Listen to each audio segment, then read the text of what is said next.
അസാധാരണ സമയങ്ങളിൽ വിപണികളിൽ അസാധാരണമായ ചാഞ്ചാട്ടങ്ങളാണ് ഉണ്ടാവുക. യുദ്ധം ഒരു അസാധാരണ സംഭവമാണ്.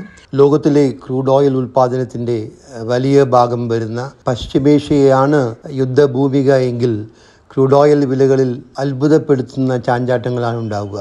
ഇത് ഓഹരി വിപണികളെയും വലിയ തോതിൽ തന്നെ ബാധിക്കും. യുദ്ധവും അനിശ്ചിതത്വവും തുടരുകയാണ്. വിപണിയിലെ തകർച്ച നിക്ഷേപകരുടെ പോർട്ട്ഫോളിയോകളിൽ ഗണ്യമായ ഇടിവുണ്ടാക്കിയിട്ടുണ്ട്. കാർമേഘങ്ങൾക്കിടയിൽ വെള്ളിരേഖകളുണ്ടോ? നിക്ഷേപകർ എന്തു ചെയ്യണം? Welcome to Geojit spotlight. യുദ്ധം എന്തുമാത്രം വലിയ ചാഞ്ചാട്ടങ്ങൾ ഉണ്ടാക്കാം എന്നതിന് നല്ല ഉദാഹരണമാണ് ഇന്നലെയും ഇന്നും മാർച്ച് 9-നും 10-നും ക്രൂഡ് ഓയിൽ വിപണികളിൽ ഉണ്ടായത്. ഇന്നലെ മാർച്ച് 9-ന് ബ്രെന്റ് ക്രൂഡ് കുതിച്ചുയർന്ന് $120 വരെ എത്തി. എന്നാൽ ഇന്ന് മാർച്ച് 10-ന് കാലത്ത് ബ്രെന്റ് വില $89. ഒറ്റ ദിവസത്തിൽ $30 വ്യത്യാസം. ക്രൂഡ് ഓയിൽ ആവശ്യത്തിൻ്റെ 85% ഇറക്കുമതി ചെയ്യുന്ന ഇന്ത്യയെ സംബന്ധിച്ചിടത്തോളം ക്രൂഡ് ഓയിൽ വില വളരെ പ്രധാനമാണ്, നിർണായകമാണ്. ക്രൂഡ് ഓയിൽ വില വർധന വിലക്കയറ്റം വർദ്ധിപ്പിക്കും, സാമ്പത്തിക വളർച്ചയെ ബാധിക്കും, അതുവഴി കോർപ്പറേറ്റ് ഏർണിങ്സിനെയും ബാധിക്കും എന്ന ഭയമാണ്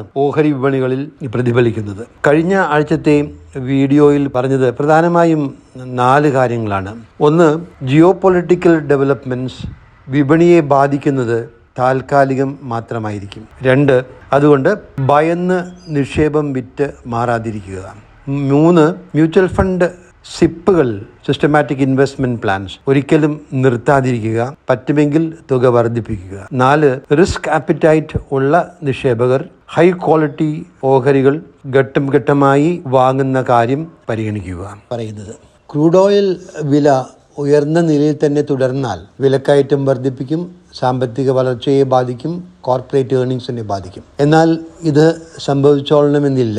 മുൻകാലത്തെ അനുഭവങ്ങൾ അതാണ് സൂചിപ്പിക്കുന്നത്. 2022 റഷ്യ ഉക്രൈനെ ആക്രമിച്ചപ്പോൾ ക്രൂഡ് ഓയിൽ വില കുതിച്ചുയർന്നു. ആഴ്ചകൾക്കുള്ളിൽ $134 വരെ എത്തി. But this was the peak. പിന്നീട് തുടർച്ചയായി വിലകൾ കുറയുകയാണ് ഉണ്ടായത്. മറ്റ് സന്ദർഭങ്ങളിലും ഈ പാറ്റേൺ ആവർത്തിച്ചിട്ടുണ്ട്, വിശദീകരിക്കുന്നില്ല.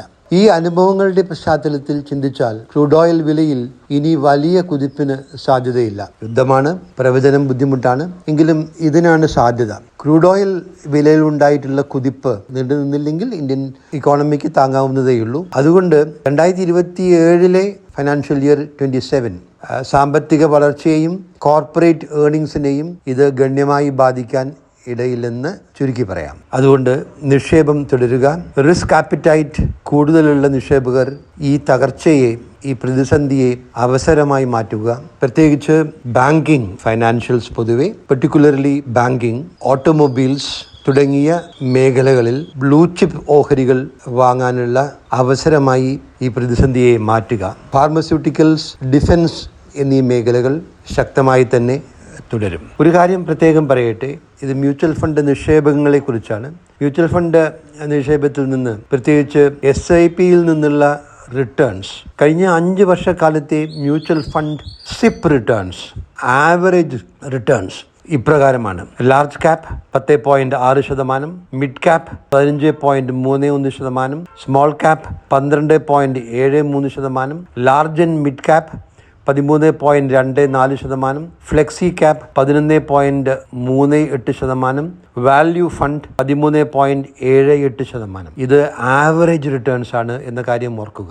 Average compound annual growth rate over the 5-year period. Remember, there is no loss for investors who continued investing during the last 5 years. പുതിയ നിക്ഷേപകരുടെ ശ്രദ്ധയ്ക്ക് വീണ്ടും പറയുകയാണ്, ചുരുങ്ങിയത് 3 വർഷത്തെ ഇൻവെസ്റ്റ്മെന്റ് കാലാവധി വേണം. കഴിഞ്ഞ 1 വർഷത്തെയും 1.5 വർഷത്തെയും സിപ്പ് റിട്ടേൺസ് നെഗറ്റീവ് ആയില്ലേ എന്ന് ചില നിക്ഷേപകരുടെ കമൻസ് കണ്ടു. ശരിയാണ്, 1 വർഷം 1.5 വർഷം മാത്രമല്ല 3 വർഷം വരെ നെഗറ്റീവ് റിട്ടേൺസ് ഉണ്ടാകാം സിപ്പിൽ നിന്നടക്കം. അതുകൊണ്ട് ചുരുങ്ങിയത് 3 കൊല്ലത്തെ ഇൻവെസ്റ്റ്മെൻറ്റ് ഹൊറൈസൺ വേണം എന്ന് ആവർത്തിച്ച് പറയുന്നത്. അതുകൊണ്ടാണ് 1 വർഷത്തെയോ 2 വർഷത്തെയോ നെഗറ്റീവ് റിട്ടേൺസിൽ ആകുലപ്പെടുന്നവർ ഉണ്ട്. അവർക്ക് പറ്റിയതല്ല ഓഹരി വിപണി എന്നുകൂടെ പറയട്ടെ. ക്ഷമ ഏറെ പ്രധാനമാണ്.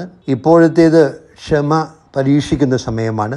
Patients will be rewarded. Best wishes.